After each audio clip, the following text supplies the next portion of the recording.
সম্মানিত ভিউয়ার্স, আসসালামু আলাইকুম। ফুড প্যারাডাইসের পক্ষ থেকে সকলকে জানাই শুভেচ্ছা ও অভিনন্দন।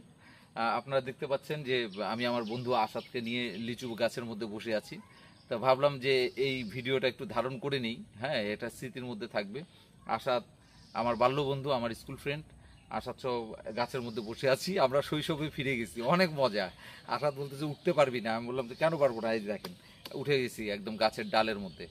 হ্যাঁ, লিচু গাছগুলো ছোট হলেও খুব সুন্দর গাছগুলো, ডাল শাখা পোশাখা অনেক এই গাছগুলোতে।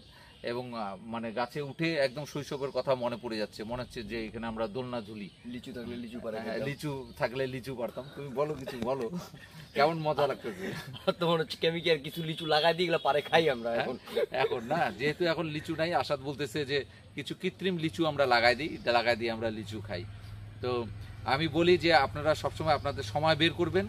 হ্যাঁ, একটু সময় সুযোগ করে বন্ধু বান্ধবকে সময় দিবেন, বিভিন্ন জায়গায় যাবেন, বাগানে যাবেন, প্রকৃতির সঙ্গে থাকবেন, নিজে ভালো থাকবেন, সুস্থ থাকবেন। হ্যাঁ, প্রকৃতির মাঝে থাকলে সুস্থ থাকা যায়, আমি আমি এটা বিশ্বাস করি। তো আজকে এই পর্যন্ত, সবাই ভালো থাকবেন। আসসালাম।